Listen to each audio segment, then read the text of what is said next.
8వ నెల 17వ తారీఖు ఆదివారం.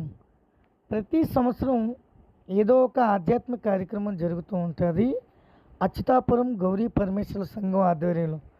అందులో భాగంగా ఈ సంవత్సరం 2025 జిల్లా స్థాయి భజన పోటీలు నిర్వహించడం జరిగింది.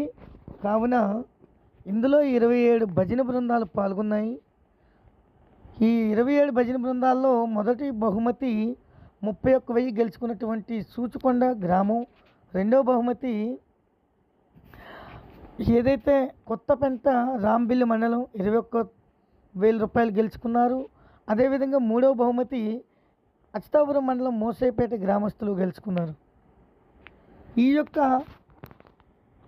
భజన పోటీలు పెట్టడానికి గల కారణం ఏంటంటే హిందువుల్లో చైతన్యం రగిలించడం, ఏదైతే అంతరించిపోతున్నటువంటి భజన కళల్ని మళ్ళా గుర్తు చేయడం, ప్రతి గ్రామంలో కూడా భజన జరగాలని ఒకే ఒక ముఖ్య ఉద్దేశంతో ఈ యొక్క కార్యక్రమం మన యొక్క భారతానంద మహారాజు వారి యొక్క ఆధ్వర్యంలో శివాలయం యొక్క ధర్మకర్త ఎవరైతే ఉన్నారో ఎల్లపు వెంకటరమణ గారి యొక్క సౌజన్యంతో చాలా గొప్పగా నిర్వహించడం జరిగింది.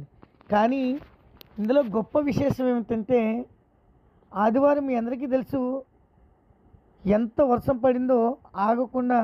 కానీ ఇంత వర్షం పడినా కూడా కార్యక్రమం ఆగకూడదని ఒకే ఒక ఉద్దేశంతో మా యొక్క గౌరీ పరమేశ్వర సంఘం చాలా ధైర్యంగా నిర్వహిస్తే వచ్చినటువంటి భజన బృందాలన్నీ కూడా చాలా ఆనందంగా, సంతోషంగా, రసవత్తరంగా ఈ కార్యక్రమం వర్షాన్ని లెక్క చేయకుండా కూడా కార్యక్రమం నిర్వహించడం జరిగింది.